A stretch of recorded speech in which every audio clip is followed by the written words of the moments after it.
चलिए अब आगे बढ़ रहे हैं। औरंगाबाद में महाराष्ट्र नवनिर्माण सेना के अध्यक्ष राज ठाकरे की सभा संपन्न हो गई है। औरंगाबाद के सांस्कृतिक मंडल ग्राउंड पर इस सभा में राज ठाकरे को सुनने के लिए क्षमता से ज्यादा लोग पहुंचे थे, जिसके चलते ग्राउंड में जगह ना होने की वजह से कई हजार लोगों को बाहरी रोड पर खड़े होकर लाउडस्पीकर के जरिए राज ठाकरे को सुनना पड़ा।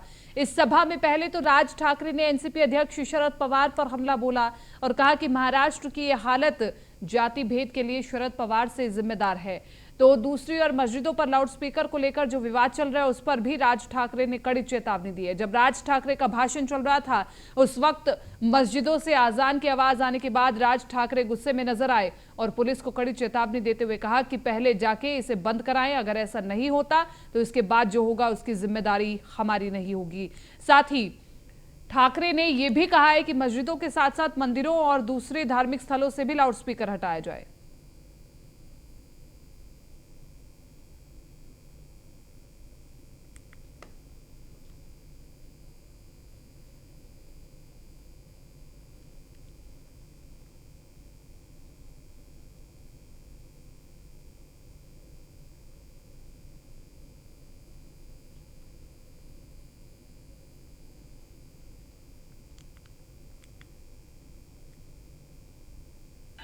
आपण आत्ताच्या आत्ता ताबडतोब तोंडात बोळा कोंबावा,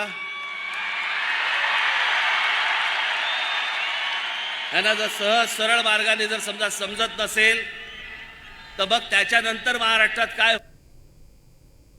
महाराष्ट्र के मुख्यमंत्री उद्धव ठाकरे ने अपने चचेरे भाई और महाराष्ट्र नवनिर्माण सेना के अध्यक्ष राज ठाकरे का नाम लिए बिना उन पर निशाना साधा है और कहा है कि राज्य में अब मराठी के बाद हिंदुत्व का खेल चल रहा है। उन्होंने कहा कि हमें ऐसे खेल पर ध्यान देने की जरूरत नहीं है। मुख्यमंत्री ठाकरे ने कहा कि हमने ऐसे भोपू वाले खूब देखे हैं, राज्य की जनता सब समझती है, हमें हिंदुत्व का डंका बजाने की जरूरत नहीं है। एक इंटरव्यू में मुख्यमंत्री उद्धव ठाकरे ने कहा कि हमसे सवाल पूछा जा रहा है कि उत्तर प्रदेश के मुख्यमंत्री योगी ने लाउडस्पीकर निकाले, फिर यहां के मुख्यमंत्री ने क्यों नहीं। उद्धव ठाकरे ने कहा कि उत्तर प्रदेश में कोरोना की दूसरी लहर के दौरान कितने लोगों की जान गई इसे सबने देखा।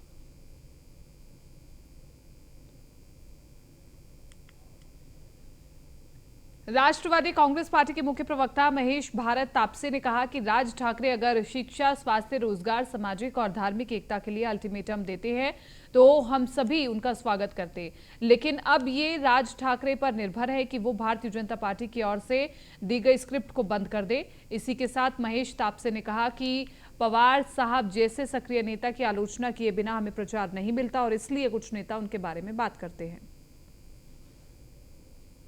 भारतीय जनता पार्टी का मनुवादी चेहरा एक बार फिर हमारे सामने उजागर हुआ है। महाराष्ट्र के सतारा जिले के मानखटाव के विधायक जयकुमार गोरे, इन्होंने एक मृत पिछड़े समाज के पिराजी भिसे इनके नाम के जाली दस्तावेज बनाए और इनकी जमीन हथियाने का प्रयत्न किया। विधायक जयकुमार गोरे, इनके नाम पे मामला दर्ज है, दहीवड़ी पुलिस स्टेशन में दर्ज है और पुलिस उनकी तलाश कर रही है, लेकिन विधायक महोदय कहीं गायब हो गए। सबका साथ सबका विकास, ये प्रधानमंत्री मोदी जी हमें कहते हैं, लेकिन उनके पार्टी के विधायक क्या करें? पिछड़े वर्ग के लोगों की जमीन हथियाने का काम भारतीय जनता पार्टी के लोग कर रहे हैं और इसीलिए उनका यह मनुवादी चेहरा फिर से लोगों के सामने आया।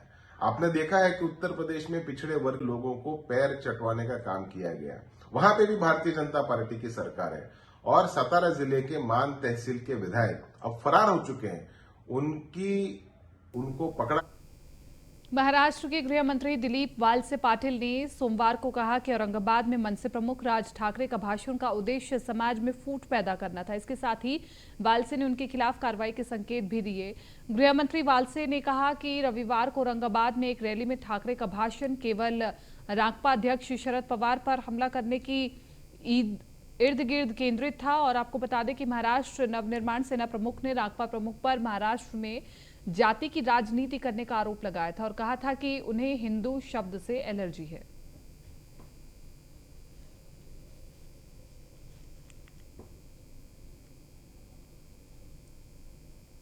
महाराष्ट्र दिवस पर रविवार को सौम्य मैदान पर बीजेपी के नेताओं ने शिवसेना, कांग्रेस, एनसीपी को जमकर घेरा। बीएमसी से लेकर राज्य सरकार में भ्रष्टाचार की पोल खोली। उमस भरी गर्मी में मुख्यमंत्री उद्धव ठाकरे पर नेता विपक्ष देवेंद्र फडणवीस जमकर बरसे। इसका पलटवार करते हुए फडणवीस ने कहा कि परसों उन्होंने क्या पूछा था कि बाबरी मस्जिद जब गिरी थी तो ये कौन से बिल में थे। शिवसेना पर हमला बोलते हुए उन्होंने कहा कि राम पैदा हुए थे क्या। पूछने वालों के साथ आज वे लोग बैठे हैं। उन्होंने कहा कि आज महाराष्ट्र में लोड शेडिंग हो रही है। राज्य लगातार खराब हालात में जा रहा है।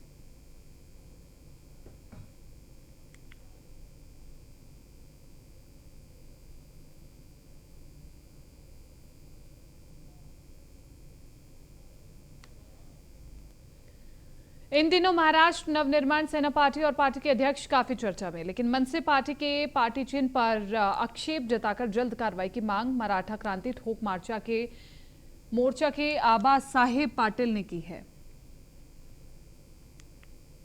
राज ठाकरे साहब का जो पार्टी है, मनसे का जो झंडा है उसके अंदर छत्रपति शिवाजी महाराज की राजमुद्रा है। जो राजमुद्रा सिर्फ छत्रपति शिवाजी महाराज के मंत्रिमंडल को ही यूज करने का अधिकार था। जिस तरह देश का जो राजमुद्रा है, जो क्लास 1 ऑफिसर्स, एमपी, एमएलएस और संवैधानिक पद के ऊपर जो भी लोग हैं उनको उसका यूज करने का अधिकार है, उसी तरह ये भी छत्रपति शिवाजी महाराज की राजमुद्रा है।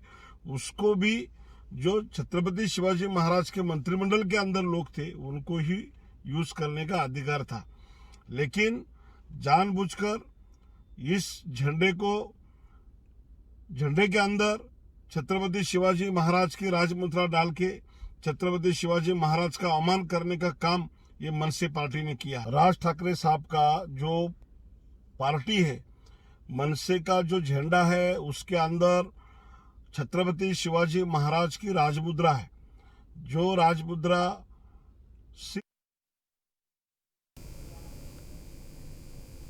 पालक मंत्री सुनील केदार ने जिला परिषद के सभागृह में जनता से सीधे संवाद किया और सीधे संवाद के दौरान उन्होंने समस्याएं सुनी और उन समस्याओं का समाधान तुरंत करवाया गया।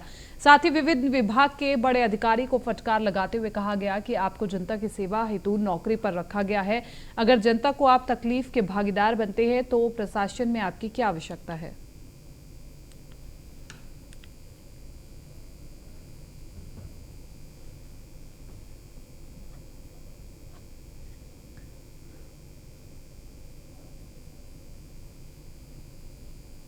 बीएमसी चुनाव जैसे नजदीक आने लगे हैं, महाराष्ट्र में राजनीतिक पार्टियों में फेरबदल जारी है। अब मुंबई में आम आदमी पार्टी बढ़ती हुई नजर आ रही है और महाराष्ट्र दिन और कामगार दिन के अवसर पर मनसे, कांग्रेस और कामगार नेताओं ने आम आदमी पार्टी में एंट्री ली है। आपको बता दें कि महाराष्ट्र की सत्ताधारी पार्टी और विपक्ष में चल रहे हिंदू मुस्लिम वोटों के समेटने के लिए जात पात करके दंगे भड़काने वाले काम बीजेपी कर रही है और आम जनता महंगाई के कारण झुलस रही है। इस काम में जुट गए हैं। आज हमारा पक्ष बहुत तेजी से बढ़ रहा है। आपने देखा आज यहाँ पे कई 100 कार्यकर्ताओं और कई सारे अहम नेताओं के पक्ष में प्रवेश हुआ है। तो यही मेरा अहम काम है कि हमें मुंबई में पक्ष को इतना बढ़ाना है कि बीएमसी पे हम अच्छे से चुनाव लड़ सकें। इस काम में जुट गए हैं। आज हमारा पक्ष बहुत तेजी से। बुल्ढाना जिला के पास ज्ञानगंगा अभयारण्य में नेशनल जियोग्राफिक की एक रिपोर्ट और शोध के अनुसार गर्मी या धूप में लंबे समय तक प्लास्टिक की बोतलों में रखा पानी स्वास्थ्य के लिए हानिकारक बताया गया है। प्लास्टिक से निकलने वाले रसायनों के पानी में घुलने की संभावना होती है और ऐसे ही प्लास्टिक की बोतलों या गर्म गमलों में पानी पीना खतरनाक है और इसलिए ज्ञानगंगा अभयारण्य में लगाए गए प्लास्टिक के बर्तनों को हटवा दिया गया है और लोगों से मिट्टी के बर्तनों का उपयोग करने की भी अपील की गई है।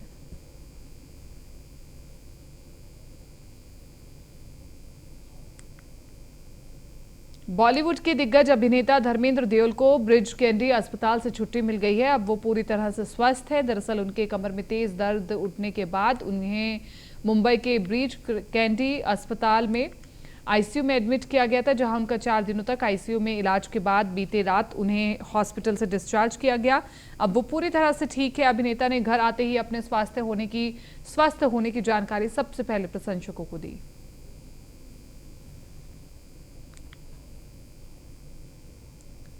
खड़की के अम्यूनिशन फैक्ट्री में पहली बार मॉक ड्रिल का आयोजन किया गया। अगर फैक्ट्री में आग जैसी घटना होती है तो उस पर कितनी देर में और कितनी जल्दी हम सबको मदद मिलती है, इसलिए मॉक ड्रिल का आयोजन किया गया। कुल 50 से अधिक गाड़ियां मौजूद थी। पीएमआरडीए की 22 गाड़ियां मौजूद रही थी और इसमें एडवांस ब्रेवरेजर के साथ कई लेटेस्ट गाड़ियां मौजूद थी जो मैन्युअली और रिमोट से ऑपरेट की जाती हैं। साथ में अम्यूनिशन फैक्ट्री के ऑफिसर और कर्मचारियों ने इस मॉक ड्रिल में हिस्सा लिया।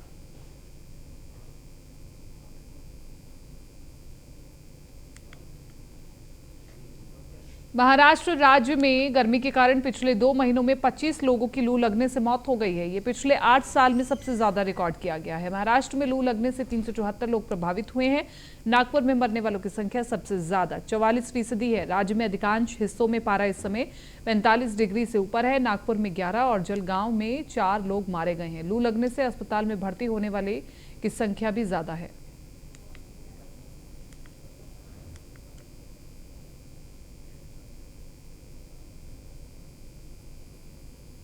मुंबई से दुर्गापुर के बीच उड़ान भरने वाले स्पाइस जेट के एक विमान बोइंग B737 को रविवार को उतारते समय भयंकर एयर टर्बुलेंस का सामना करना पड़ा, जिस दौरान उसमें सवार कम से कम 40 यात्री घायल हो गए। सूत्रों ने बताया कि घायल यात्रियों को अस्पताल में भर्ती कराया गया। अचानक हुई इस घटना से विमान के अंदर अफरा तफरी मच गई।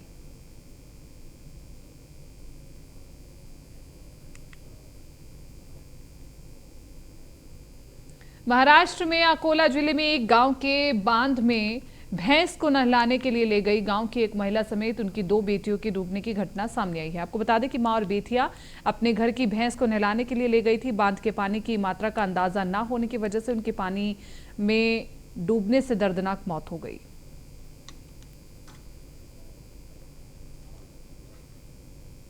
फिलहाल इस बुलेटिन में मेरे साथ इतना ही। दीजिए इजाजत। नमस्कार।